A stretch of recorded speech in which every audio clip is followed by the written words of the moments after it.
кийинки сөз Төлөбаев Балбак Сарылыковичте. Урматтуу төраға, урматтуу депутаттар.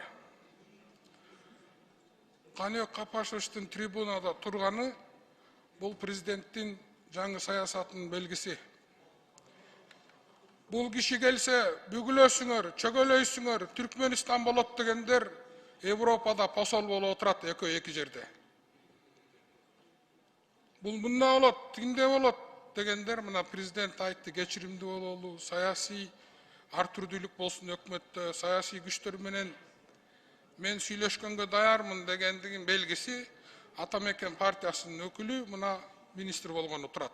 Буйрса дейличи, буйрганы. Каныбек Капашевич Ысык көлдүк аксакалдарга бир кайрылып койбойсузбу ушул жерден? Балбак Сарылыкович, аксакалдар коомунун төрагасы Каптагаев менен да эң кызыгы буга чейин да Садыр Нурматовичтин сүйлөшкөнбүз. Ал экөөбүз 10 жыл чогуу иштешкенбиз депутат. Анан президент Жапаров менен Ысык көлдүн аксакалдары мен бир да проблемам жок. Ортодо чыга калып эле президентке айрыкча кошомат кылам, көрүнөм дегендер бар. Ал Кыргызстанда болгон, мындайын да боло берет.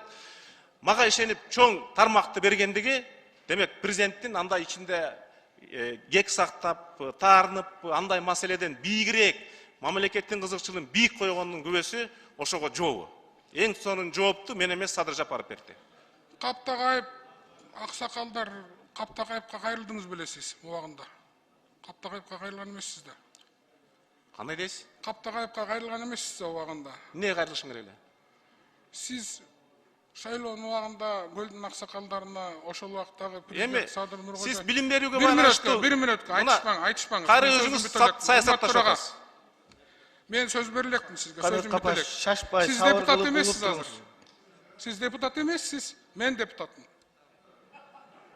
Сиз аткаруу бийлигине бараткан киши катары сабырдуу болуңуз.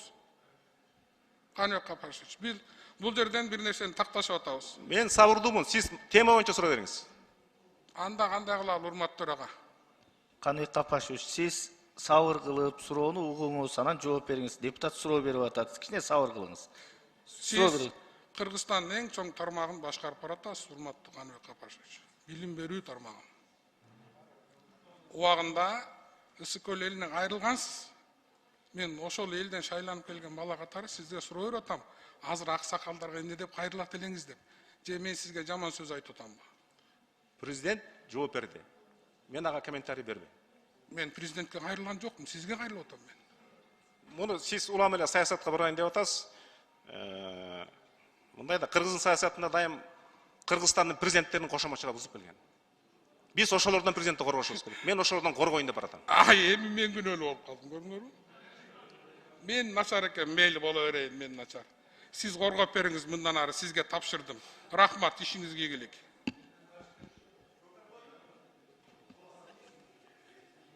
Үчүнчү процедурный. Рахмат, урматтуу төрага.